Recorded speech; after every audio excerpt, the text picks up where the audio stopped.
이 한 시간 하나님의 은혜가 더 풍성하게 임하게 되기를 예수님의 이름으로 축원해 드립니다. 오늘 본문에 있는 말씀을 통해서 감사함으로 그 문에 들어가며 그런 제목 가지고 말씀을 살펴보겠습니다. 중국 한 시장에 한 여인이 진흙 덩어리를 팔고 있습니다. 근데 얼마냐? 우리나라 돈으로 6,000원이나 합니다.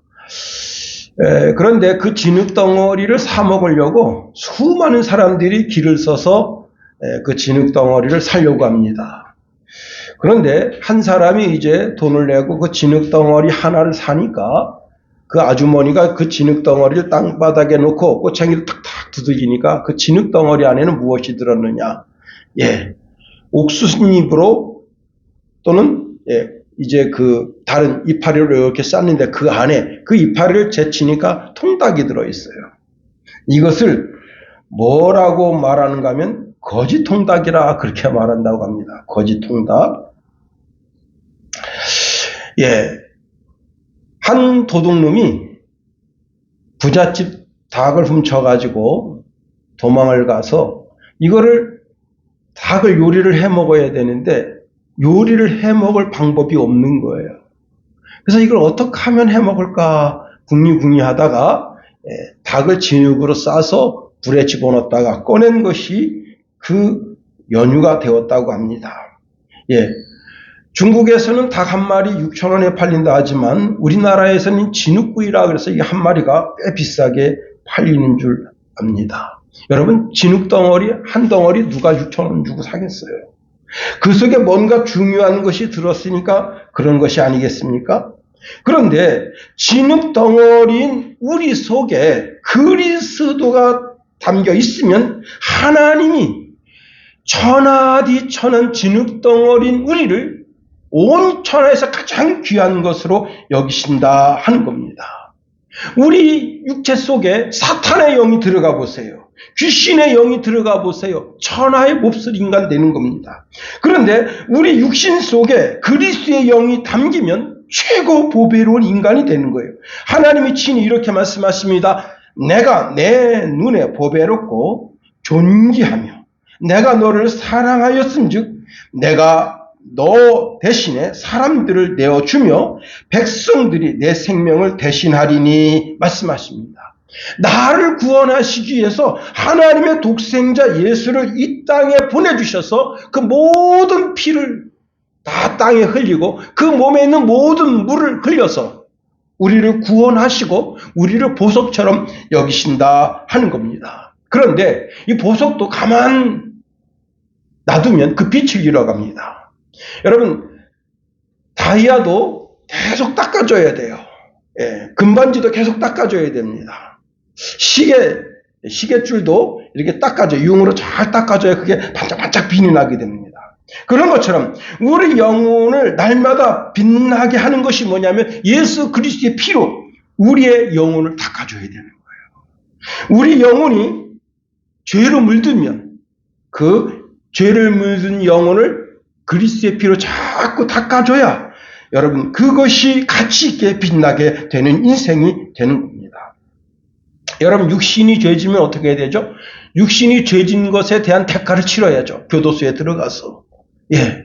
그 대가를 치르게 됩니다. 여러분 마음이 죄지면 어떻게 됩니까? 마음이 죄지면요 그 마음 죄진 것 때문에 정신병이 걸리는 거예요. 우울증이 걸리고 노이로제가 걸리는 거예요.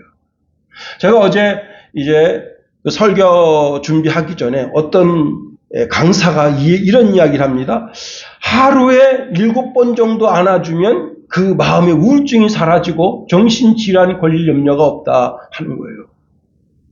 제가 그래서 우리 이제 그 단체 톡방에 우리 친구들한테 하루에 7번 정도 안아주면 마음의 우울증도 사라지고 정신병 걸릴 일 없단다 했더니 어떤 친구가 이렇게 글을 올렸어요. 나는 안아줄 사람이 없다. 제가 그랬어요. 그러면 고양이라도 안아주라 했더니 고양이도 강아지도 안 기른다. 정말 불행한 인생입니다.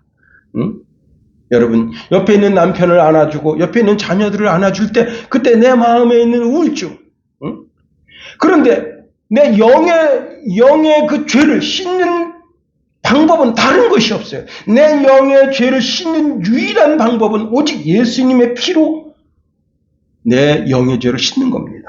에베소서 1장 7절에 보니까 우리는 그리스도 안에서 그의 은혜의 풍성함을 따라 그의 피로 말미암아 속량 곧 죄사함을 받았느니라 말씀하십니다. 예수님의 보혈의 능력이 우리 속에 임하게 됨으로 말미암아 우리가 모든 죄가 다 용서함 받고 거룩해지고 건강한 신앙인이 되어진다는 거예요. 그리고 건강한 신앙인이 된 사람은 하나님의 말씀을 먹어야 되는 겁니다. 육신의 양식도 먹어야 되죠. 저도 아침에 이제 토스트 2개를 먹고 왔습니다. 계란 프라이 해서 그 다음에 우유에다가 그렇게 먹고 커피 한 잔 마시고 그렇게 왔습니다. 여러분, 마음이 건강해지게 하기 위해서 어떻게 해야 되죠? 좋은 그림도 봐야죠. 응? 여러분, 차 몰고 강가를 탁 다니면서 아주 좋은 그림, 응? 좋은 그림, 강가의 물도 보고 그 강가에 뱃놀이 하는 사람들 보고 그래서 마음에 힐링이 있어야 되죠. 그런 것처럼 우리 영혼이 건강해지기 위해서는 어떻게 해야 되느냐? 하나님의 말씀을 먹어야 한다는 겁니다. 베드로전서 2장 2절에 보니까 갓난 아기들 같이 순전하고 신령한 젖을 사모하라. 이는 그로 말미암아 너희로 구원에 이르도록 자라게 하려 함이라 말씀하십니다. 하나님의 말씀을 먹으면 우리 영이 건강해진다는 거예요. 그렇습니다. 여러분, 오늘 이 시간에 하나님의 말씀을 잘 먹음으로 여러분의 영이 건강하게 되게 되기를 예수님의 이름으로 축원해 드립니다. 자, 오늘 본문 1절 말씀 우리 다 같이 한번 읽어봅니다. 1절 시작. 온 땅이여 여호와께 즐거운 찬송을 부를지어다. 예, 여기 온 땅이여 이렇게 말한 것은요, 우리만 가리키는 것이 아니에요. 우리 효자동만 가리키는 것이 아닙니다. 우리 춘천시만 가리키는 것이 아니에요. 우리 대한민국만 가리키는 것이 아니라 온 우주적으로 모든 사람들, 하나님을 섬기는 모든 사람들을 가리켜 이야기합니다. 이 지구촌에 있는 모든 사람들이 여호와께 즐거운 찬송을 불러 올려드려야 한다는 겁니다. 이 찬송은 그냥 올려드릴 찬송이 아니라는 거예요. 막 폭발하듯이 찬송을 하라는 겁니다. 특별히 여기 히브리어로 루아는요, 깨어짐으로 손상하다 그런 뜻이 있어요. 깨어짐으로 손상하다. 무슨 뜻이냐? 너무 소리를 크게 지름으로 말미암아 고막이 찢어진다 이게. 그 정도로 크게 부르라는 거예요. 뭐를? 여호와 하나님 앞에 찬송을 부를 때 그런 마음으로 목청껏 찬송을 올려드리라고 하는 겁니다. 여러분, 그냥 목소리가 아니에요. 내 목이 다 쉬어서 더 이상 목소리가 안 나올 정도로 그렇게 소리 질러서 하나님의 성우를 찬양하라 하는 겁니다. 한 달 전에 배드민턴 대회가 있었어요. 그때 이제 우리 총무님이 그 이튿날 만나는데 목이 다 쉰 거예요. 내가 그래서 총무님 왜 목소리가 쉬었습니까? 그랬더니 목사님 제가 우리 클럽 선수들이 운동할 때마다 가서 목소리를 막 외쳤더니 그만 목소리가 쉬었네요. 지금은 목소리가 안 나옵니다. 약을 먹었는데도 목소리가 안 나옵니다. 예, 여러분 얼마나 소리 질렀으면 목소리가 다 쉬어버린 거예요. 그래서 대화가 불가능할 정도로 여러분 우리가 하나님을 찬송할 때 그렇게 열정적으로 막 소리 질러서 하나님을 찬양하라. 모든 악기를 동원해서 하나님을 찬양하라. 말씀하고 있는 겁니다. 여러분 2절 말씀 보세요. 2절 다 같이 한번 2절 읽어봅니다. 시작. 기쁨으로 여호와를 섬기며 노래하면서 그의 앞에 나아갈지어다. 여러분 기쁨을 이기지 못해서 찬송할 때 여러분 노래 억지로 시키면 그냥 마음의 고통, 마음의 괴로움이 있어서 입을 깨작깨작 하는 그런 찬송이 있을 수가 있어요. 그런데 이 찬송은 그런 찬송이 아니에요. 기쁨, 그 기쁨을 이기지 못해서 하나님 앞에 찬송을 올려드려라 하는 겁니다. 그러면 제가 이 오늘 본문에 있는 말씀을 통해서 질문을 던지는 거예요. 우리가 목소리를 다해서 외적으로는 목소리를 정말 내 고막이 찢어질 정도로 큰 소리로 찬송하고 내 속에는 내 속 저 깊은 심령 속에서부터 기쁨을 다해서 찬송해야 할 이유가 무엇인가 하는 겁니다. 우리가 열광적으로 하나님을 찬양하고 하나님께 감사하고 기뻐해야 할 이유가 무엇이냐? 여러분, 하나님이 나를 지으셨기 때문이다 하는 겁니다. 우리가 어릴 때 진화론을 배웠어요. 진화론. 예. 천둥 번개가 치면, 천둥이 막 우렁꽝꽝 치면 거기에 무기질이 생긴대요. 자, 이 무기질이 유기질이 되고 그 유기질 속에서 단세포가 생겨나고 그 단세포가 변형돼서 아메바가 되는데 이것이 오늘날의 사람의 몸으로 진화됐다. 이게 진화론의 시작입니다. 진화론은 어디서부터 시작되는 거예요? 천둥 번개에서부터. 그런데 이 지구가 어떻게 생겼느냐 물으면요, 빅뱅 이론이라는 것이 있어요. 빅뱅 이론. 거대한 물질이 대폭발이 일어났다는 겁니다. 인간의 상상력으로 상상할 수 없는 어마어마하게 큰 물질이 폭발이 일어났다. 여러분, 지구의 크기를 여러분 아십니까? 이 태양계의 크기를 아세요? 모르잖아요. 그런데 이 태양계가 한 2,000개 정도가 있다는데, 2,000개 정도가 있는 이 태양계가 이런 그 땅덩어리, 어마어마한 땅덩어리가 하나의 땅덩어리였는데 그 하나의 땅덩어리가 폭발함으로 인해서 이런 태양계 같은 게 2,000개 정도가 있대요. 여러분, 지구가 얼마나 대단하느냐. 1초에 하면요, 지구가 30km를 간 거예요. 네. 하면 30km, 초속 30km를 간 거예요. 시속이 아니고. 그리고 자전이 일어나고 공전이 일어납니다. 그런데 이게 어떻게 대폭발이 일어나면서 지구가 자전이 일어나고 공전이 일어나는데 자전과 공전이 일어나는 시간이 1년 12달 똑같아요. 예. 여러분, 저도 시계를 차고 다닙니다마는 이 시계보다도 더 정확한 것이 자전과 공전이에요. 대폭발이 일어나면 어떻게 됩니까? 응? 여러분, 옛날에 제가 인천에 있을 때 한 공장에서 LPG 가스통이 터졌어요. 그래가지고 그때 그 인근에 있는 아파트 유리창이 깨졌는데 24,000장이 깨졌다. 그런 보고가 있었습니다. 대폭발이 일어나가지고 진짜 아수라장이 됐는데 거기에서 놀라운 질서가 생긴 거예요. 지구가, 태양계가 생겨서 태양 중심으로다가 많은 이런 위성들이 생기고 그 위성들이 태양계를 위해서 돌고 지구는 자전 공전을 하는데 아주 정확하게. 이게 어떻게 그런 게 가능하냐. 다시 말하면 모든 우주는 만든 원창조자가 있다. 원창조자가 누구냐? 그분이 바로 여호와 하나님이시다 하는 겁니다. 이사야서 45장 18절에 보니까 대저 여호와께서 이와 같이 말씀하시되 하늘을 창조하시니 그는 하나님이시니 그가 땅을 지으시고 그것을 만드셨으며 그것을 견고하게 하시되 혼돈하게 창조하지 아니하시고 사람이 거주하게 그것을 지으셨으니 나는 여호와라. 나 외에 다른 이가 없느니라 말씀하십니다. 하나님께서 이 우주에 있는 모든 별도 만드시고 지구도 만드시고 지구에만 사람이 살도록 그렇게 만드셨다는 거예요. 여러분, 오늘 내가 여기 있다고 하는 것은 어머니 아버지가 계시다는 거예요. 그냥 있는 게 아닙니다. 진화론자들은 사람이 원숭이가 진화돼서 사람이 됐다 그렇게 주장합니다. 지금도요, 사람과 원숭이 중간에 매개체를 찾으려고 노력을 하는 거예요.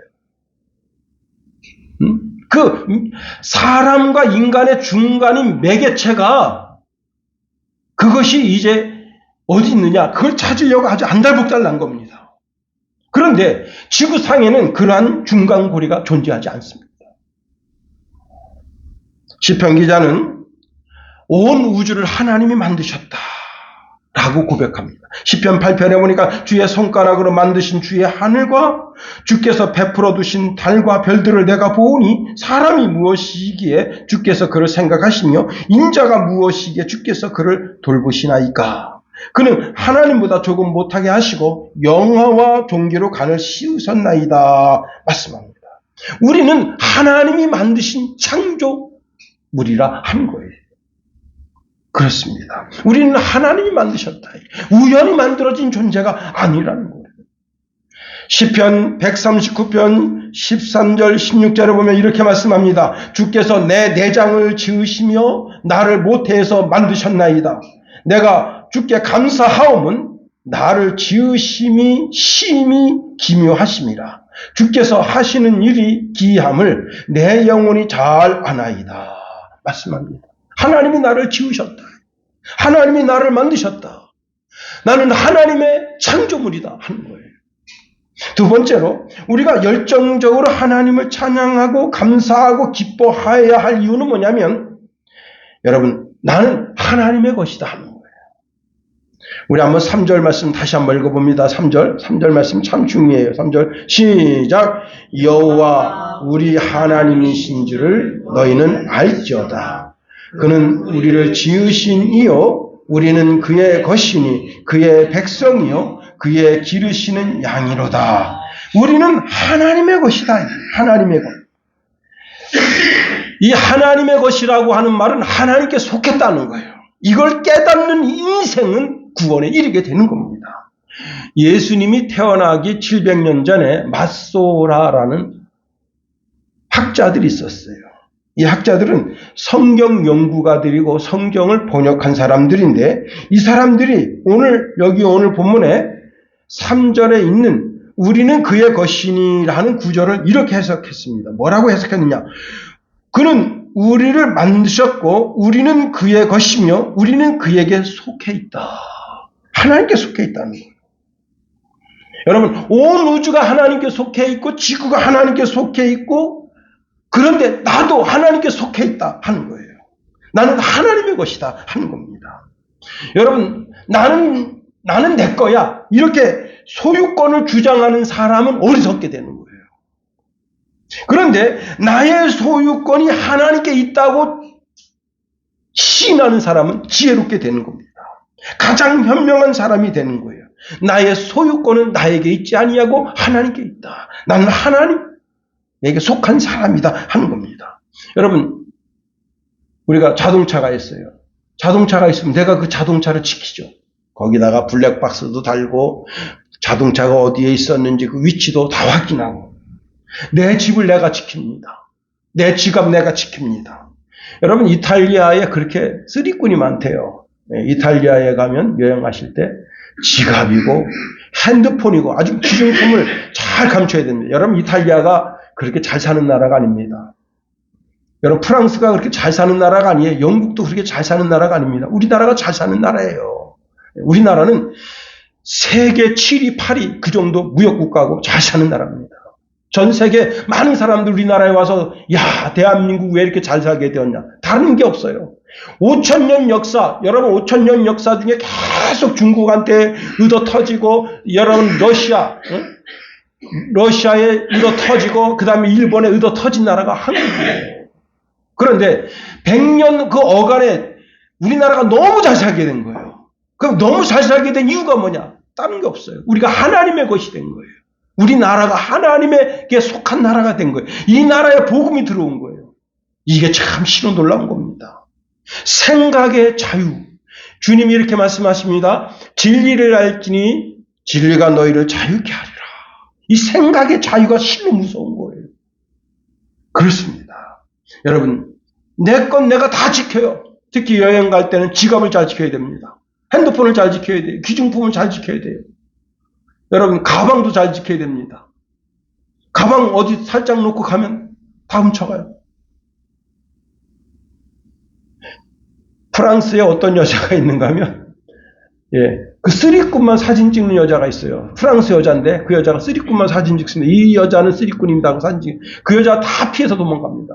그런데 그 프랑스 광장에 그렇게 쓰리꾼이 많아요.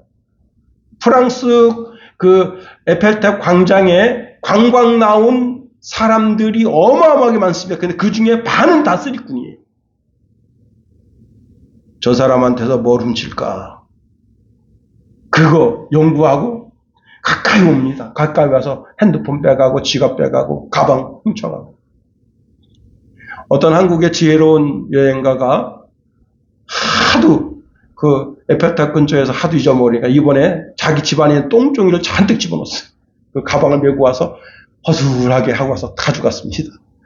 훔쳐가는 거 자기가 알아요. 가져가면서 잘 가져가라. 이놈아, 우리 집에 있는 똥종이 다 들어있다. 예? 그랬다는 거예요. 여러분, 내가 속해 있으면 내가 지키는 거예요. 그런데 나는 하나님께 속한 거예요. 그래서 하나님이 나를 지켜주시는 거예요. 예, 눈동자와 같이 적자와 같이 나를 지켜주시는 거예요. 악한 것이 손 못 대도록 나를 지켜주시는 거예요. 여러분, 예수님께서 예수님 십자가에서 흘리신 피로 우리를 샀어요. 사서 하나님께 드렸어요. 요한계시록 5장 9절에 보니까 그들이 새 노래를 불러 이르되 두루마리를 가지시고 그 임봉을 떼기에 합당하시도다. 일찍이 죽음을 당하사 각 족속과 방언과 백성과 나라 가운데서 사람들을 피로 사서 하나님께 드리시고, 예수님 자기 피로 우리를 사서 누구든지 나 이제 예수님 믿고 예수님의 말씀 따라 사는 예수님의 사람 될게요 하는 사람은 예수님 피로 다 산 사람들이에요. 그 사람들은 다 하나님께 속한 사람들이에요. 하나님이 지켜주신다.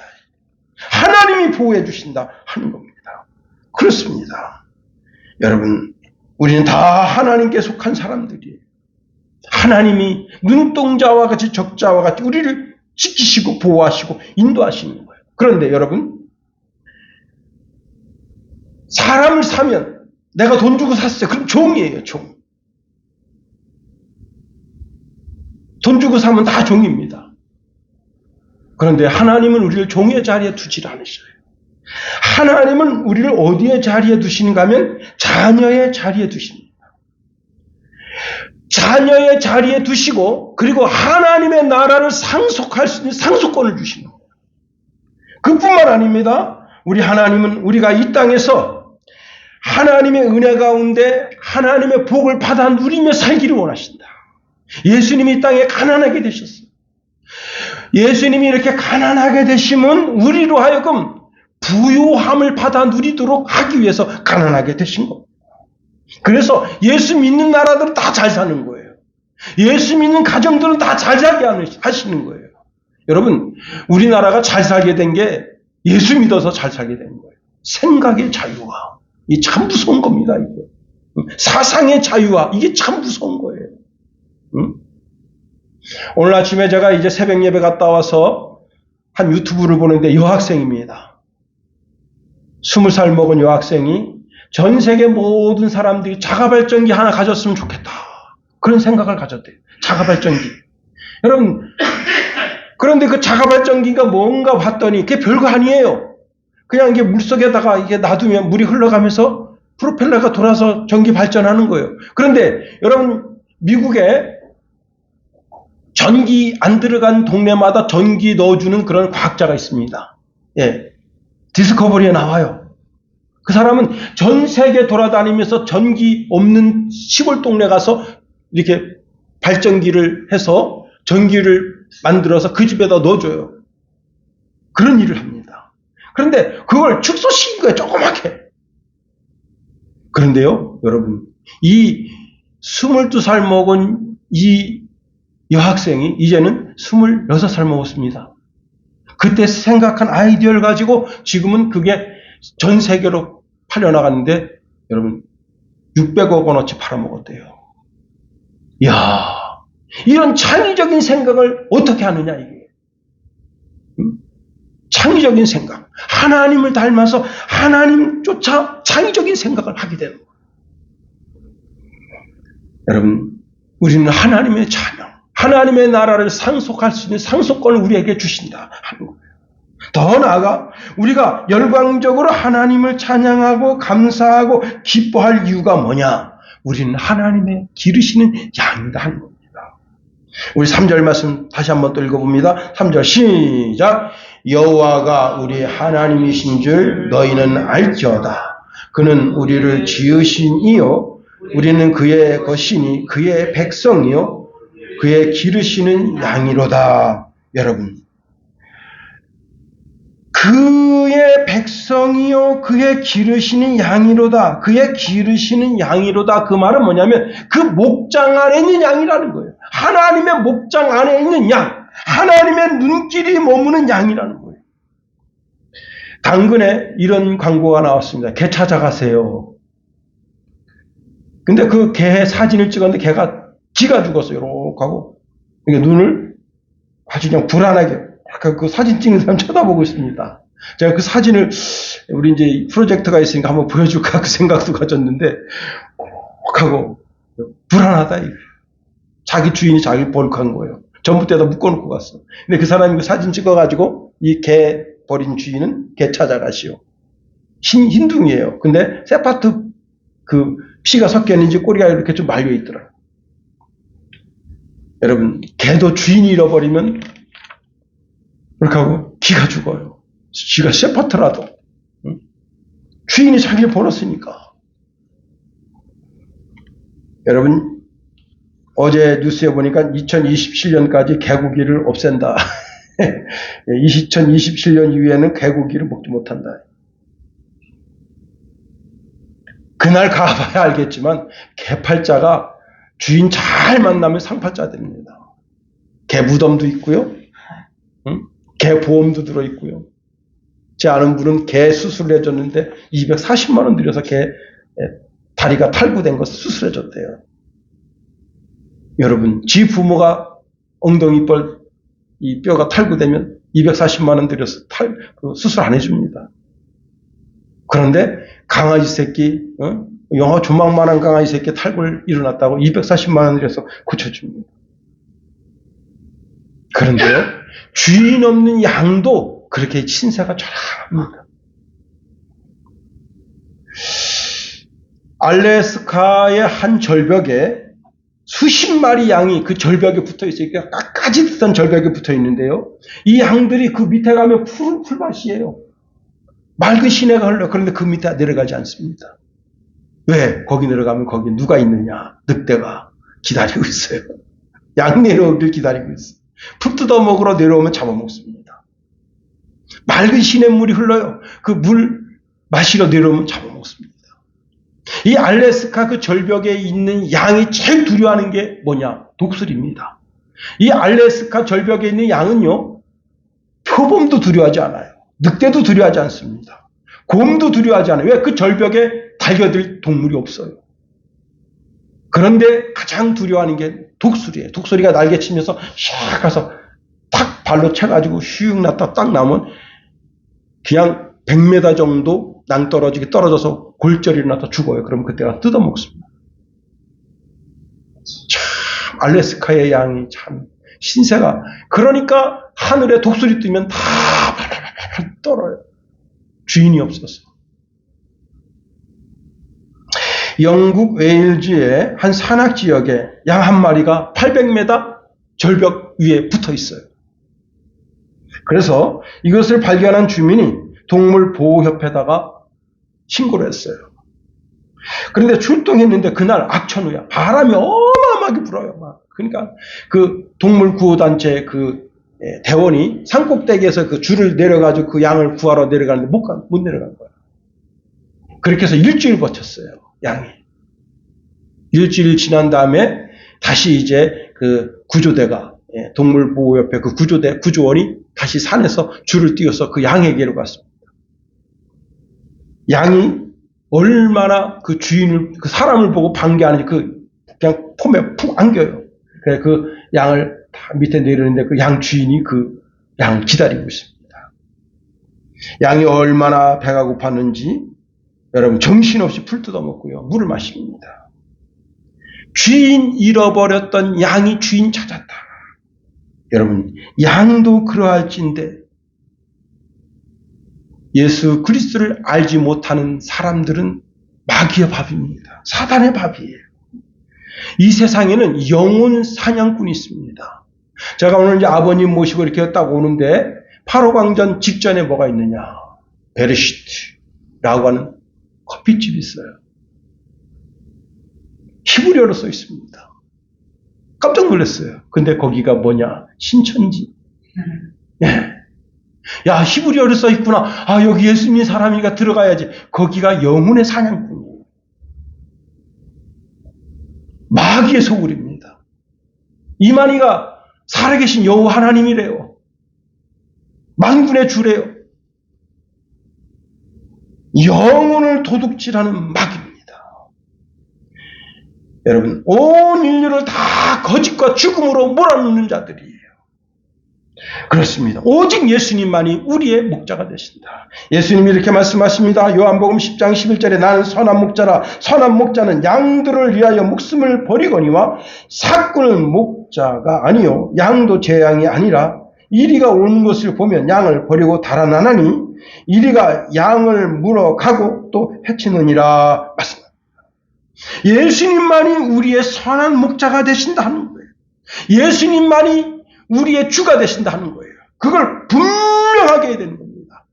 시편 23편에 이렇게 말씀합니다. 여호와는 나의 목자시니 내게 부족함이 없으리로다. 그가 나를 푸른 풀밭에 누이시며 쉴 만한 물가로 인도하시는도다 했습니다. 미국에 한 가정의 남편이 이제 일찍 죽고 부인이 어린아이 하나를 이제 양육하는데 가서 일을 해야 먹고 살 수 있잖아요. 그래서 그 어린 애기 깐난쟁이를 갖다가 방에다 가두고 문을 잠궜습니다. 왜? 막 나와서 도리치다가 전기코드 잘못 만져서 불 나고 그러면 어떻게 되겠어요? 그래서 자기 방에다 놓고 애를 가뒀어요. 깐난쟁이 이제 겨우 3살, 4살 된 애기가 뭐 지금처럼 어린이집 시스템이라든가 뭐 유치원 시스템이 있는 게 아닙니다. 옛날이니까 자기 집에 가뒀는데 자기가 아무리 울어도 누가 아무도 오지 않아요. 그래서 이 아이가 자기 하는 거예요. 내가 아무리 울어도 아무도 오지 않아요. 그런데 이 아이가 그때부터 주일학교에서 배운 노래, 그 노래를 거기서 읊조리기 시작한 거예요. 응? 그 노래를 한 번 부르고 2번 부르고 3번 부르고 계속해서 그렇게 부르면서 1년, 2년, 3년이 지났습니다. 그렇게 이제 애가 6살짜 이제 초등학교 갈 나이까지 됐어요. 그래서 노래를 계속 하다 보니까 노래 전문가가 됐어요. 이 쫓겨난 것이. 하루는 성악을 전공하는 선생님 지나가다 보니까 유리창 안 거기 안에서 정말 맑은 노래소리가 들립니다. 그래서 그 집을 찾아갔더니 집이 꽁꽁 문이 잠겼어요. 그래서 그 부모가 오기를 기다립니다. 근데 어떤 여인이 저녁 늦은 시간에 옵니다. 그 여인 만납니다. 이 집에 왜 이렇게 문이 잠겼냐 했다. 애가 지금 나이가 어린데 이 동네 밖에 나가면 다 그냥 무법지대라. 어디 내보낼 데가 없다. 그래서 집에 이렇게 애를 잠궈놨다. 근데 그 음악 선생이 이렇게 이야기합니다. 이 아이 성대가 보통이 아니다. 얘를 전문적 음악을 좀 가르쳤으면 좋겠다. 충고해줘서 이제 그 엄마가 이 아이를 성악 공부를 시켰습니다. 이 아이가 장성에서는 세계 최고의 성악가가 됐습니다. 제니 린더라고 하는 여자아이 이야기입니다. 여호와 하나님께서 목자장이 되어주신다면 하나님께서 그 아이를 세계에서 최고 유명한 심령으로 길러내신다는 거예요. 그렇습니다. 우리는 정말 하나님 은혜 가운데서 내 목소리 다 해서 내 심령 깊은 곳에 기쁨을 다 끌어올려서 여호와 하나님을 찬송할 이유가 많습니다. 오늘 보면 4절 말씀에 이렇게 말씀합니다. 감사함으로 그 문에 들어가며 찬송함으로 그 궁전에 들어가서 그에게 감사하며 그 이름을 성축할지어다. 여호와는 선하시니 그 인자하심이 영원하고 그의 성실하심이 대대에 이르리로다. 그렇습니다. 여러분, 오늘 하루뿐만 아니라 여러분의 평생에 정말 하나님께 찬송할 때 목청껏, 하나님께 기도할 때 목청껏, 하나님의 이름을 부를 때도 목청껏 정말 기쁨과 즐거움으로 감사함으로 주의 전을 들락날락거리면서 여러분의 신앙이 올곧어서 하나님께로부터 부여받는 신령한 복을 받아 누리는 저와 여러분이 다 되기를 예수님의 이름으로 축원해 드립니다. 기도하겠습니다. 하나님, 우리가 목소리를 다해서 하나님을 찬송할 이유가 있음을 알았습니다. 하나님은 나를 창조하셨고 나는 하나님의 것이 되었고 나는 하나님의 기르신 어린 양이 되었음을 알았습니다. 하나님이여, 내 평생에 하나님을 찬송하고 하나님께 영광과 존귀를 올려드리는 신령한 주의 백성으로 살게 하소서. 예수님 이름으로 감사하며 기도합니다. 아멘. 안녕하세요.